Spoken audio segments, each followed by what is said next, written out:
Hello and welcome to interest.co.nz. I'm Gareth Vaughan with another of our double shot interviews, and I'm joined today by Graham Turley, who's the head of Agri and Commercial Banking at ANZ. Graham, thanks for joining us today. Graham's here to talk about a big new report that ANZ has commissioned on the opportunities for the New Zealand agricultural sector. Now, Graham, in this report it talks about an opportunity potentially worth up to 1.3 trillion New Zealand dollars by 2050. Where's this opportunity primarily coming from, and what sort of increase in growth rates for agricultural exports are we talking about compared to where things are at now? Yeah, well, good question. Firstly, the 1.3 trillion is what we call our best case, and it's actually over the period to 2050. And where it comes from is really, if we look at the changing demographics of the world and the changing economic sort of power base in Asia. And Asia is China, it's India, it's Indonesia, Korea, all those nations. What we're seeing there is, and it's been well documented, is actually we're seeing a lot of urbanisation and we're seeing a growing sort of middle class. And with that, it's been proven and we've seen that as people move up the sort of the income scale, they consume more protein and they consume more fats and so forth, which is what New Zealand produces a lot of. And so what this report has done is looked at the marketplace and looked at the consumer needs and demands, and particularly in Asia, and said, well, hey, if we sort of multiply that back into how much product do we need, and where's that product going to come from, that creates a huge opportunity for New Zealand because we produce a lot of protein and a lot of fats through dairy products, meat products and other horticultural and agricultural products. So it's really working backwards from something where we think the demographic opportunity is in the markets close to us and that are growing fast, and turning that into saying, well, hey, this is what we could do. And also looking at what is the productive capacity in New Zealand through if we invest in more irrigation, we use science and technology to another degree, and how much of this opportunity in Asia pretty much can we supply, because we can't supply it all either. So that's really how it's based. So in terms of the increase in growth of exports, I mean, to get this opportunity, how much do we need to increase that by?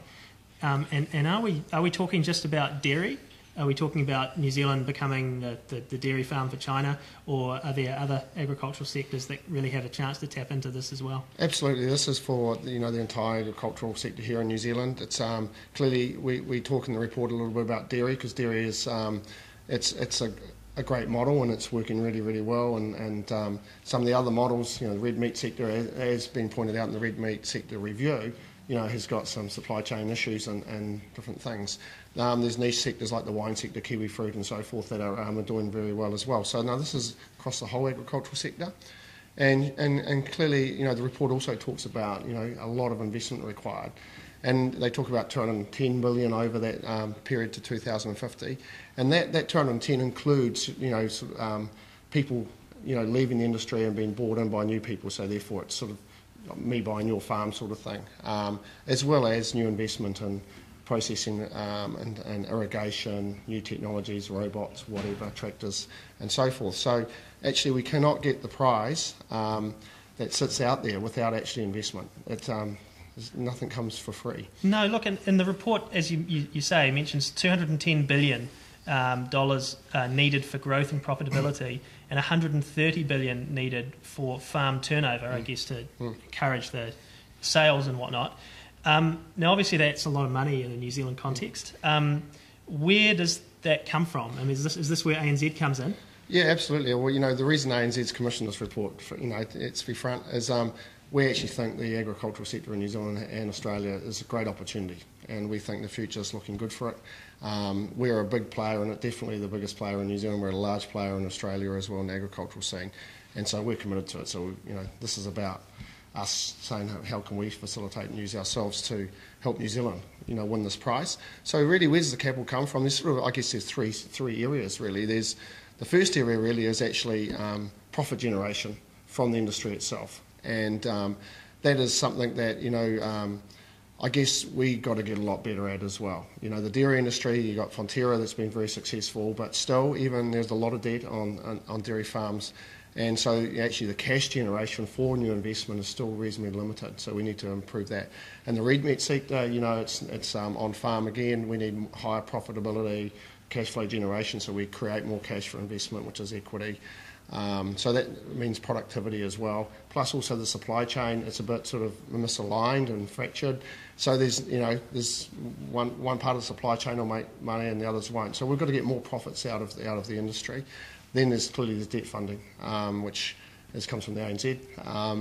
And that does require the profitability model to be working as well. And clearly there's equity, which may have to come from other sources, be it from funds, NZ Super may be, from equity capital markets, from foreign investment and so forth. So that's the areas where the capital will have to come from and can come from.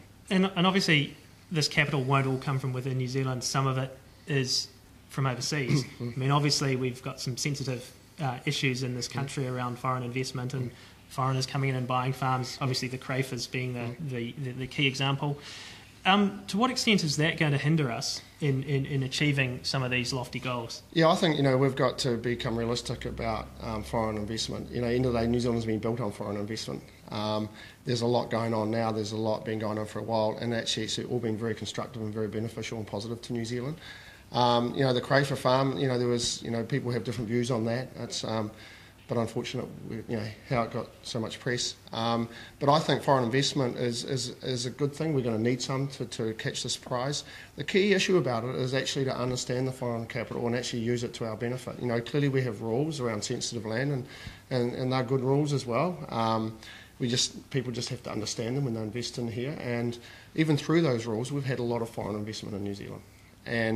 But the key issue for us is, and as the report talks about, is how do we watch what other people have done and say, if foreign investment is coming in from different places, how can we use that foreign investment the other way, reverse way around, and use it to give us access into markets, contracts for product, and so forth. And so I think we have to embrace foreign investment, otherwise we won't catch the prize, but we have to learn to use it ourselves. It's not about the rules of who comes in or who comes out, it's how we actually use that capital. And I mean, is there also a necessity around, I guess, some innovative ways of funding? Because if people, say, for example, don't want to sell to an overseas investor, but they want that investment, there are some other ways they can model things? Yeah, I think there is. And, we've seen it over the decades as well. People can look in if they want to go into partnerships, they want to leverage things, maybe it's part of what some of these offshore investors are looking for is supply rather than ownership. So they may actually, for a contract or supply, actually put some sort of equity component in. It's hybrid type things. I think there's a lot of creativity out there that may come through, but generally the standard ways of capital coming in is through equity investment, either buying the land, buying the shareholdings, or whatever. But we should be open to look at other alternatives as well. And in terms of the products that we export, there's obviously quite a lot mentioned in the report about higher value products. That's obviously a way of increasing our export earnings. Where do you see opportunities for creating higher value products, rather than just exporting containers of milk powder? Can we develop that here and export it in other forms and that type of thing? Yeah, I definitely think we can. I think there's lots of examples of where we're doing that. The Fonterra itself, their strategy is to improve, try to get 30%, I think, of their products into that high value. We've got the wine industry that is selling into the high value markets. You've got Icebreaker and the merino wool story, and parts of the meat story. I think, the key issue is what we need to understand. We need to understand what we have, and we also need to understand that, even if we produce as much as we possibly can, we can only supply part of the market. So we need to understand the segment. So there's an opportunity for us to use our safety, our reputation, our clean image, and so forth, to say, hey, look, let's position our products in a high value piece of the market. Now, part of that, though, is we need to invest a lot more in understanding the consumer preferences, their tastes, how they want to eat and consume things, how they want it presented to them, because each of these sort of country of opportunity, be China, parts of China, be Indonesia, be India, do things differently.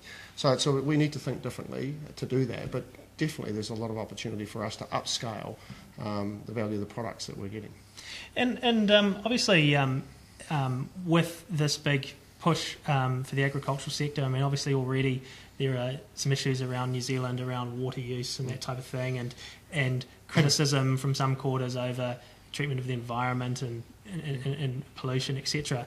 To what extent is the agriculture sector going to have to really work hard with, I guess, the rest of society and the economy to overcome some of these issues. I mean, the report highlights that New Zealand's got a lot of water, obviously a lot more than most countries, and a lot of land, which are the two key advantages we perhaps have. Yeah. But I guess there's a bit of a growing concern about how some of those land and water is used here. So how do we keep everyone happy on that front? Yeah, I agree. It is an issue. There's always going to be tension. I think part of this report about plonking it together and say, hey, what's the 25-year opportunity here? I think actually, hopefully, makes people think, hey, this is a big opportunity. We need to take it seriously and look at the long game rather than just the little short games. And I think, everybody in New Zealand wants to protect our environment. There's no doubt about that. We live in a pristine place. That's why we live here. We have tourism coming through. We like to swim in the rivers and take fish and so forth. So we've got to be balanced. And I think, but the balance has to be both ways. I think there's also a lot of technologies and a lot of farming practices that allow us to use this water, increase our production, and actually manage nitrate seepage. And I think as an industry, as an agriculture industry, we have to embrace that as well, and the industry is embracing it. But I think we need to sort of look at maybe listen a little less to the fringes, who are important, but also make sure that the majority get a bit of a sense of a view too. But I think everybody cares about the environment. It's also important that we do because the consumers will expect us to. And so if we actually want to have ongoing access to these markets and sit up there in the high-value markets, one of our differentiations are we do care about the environment, and it's all part of the package, and it's part of the differentiation. So I think we've got to learn to work together. So we don't want one party to close down the opportunity. Otherwise, where else do we look to grow and prosper? But we actually don't want greed to actually drive out and destroy our future either. So it's going to be a difficult balance, I think. And it's not just about the farmers and I guess the people such as yourselves who help on the funding side. I guess to tap into this opportunity in Asia from the burgeoning middle classes, we also need the government. Is New Zealand doing enough at a national level? Do we need more of a national strategy? We've obviously got one with China now. Yeah, I think we're very lucky. Our government is very pro sort of helping grow trade, and I guess partly because New Zealand's small size, I guess, and our ability to collaborate with people, the government's actually got us free trade agreements into 65% of the population once they get India across the line. So they've been doing a great job in facilitating access into markets, and that's what their role is. Once that access is in there, it's up to the leadership of the industry to then go and say, hey, let's make that real. Let's actually really say, hey, what products do they need? How do we sort of partner up with people if we need to do that and actually get those products into those marketplaces and create those distribution channels? So, I think the government's doing a lot of really, really good stuff, and actually, and so is the industry as well. A lot of the things that have been talked about in this report are actually happening already. The question is do we need to actually speed it up as well? There is a bit of a race here. We're not the only country in the world that produces our products, and we're actually quite small. And everybody else is looking at the same market. So if we want to get to that our brand out there, we need to get in there quick. Well, thanks for that, Graham. That's Graham Turley, who's the head of Agri and Commercial Banking at ANZ, and I'm Gareth Vaughan from interest.co.nz.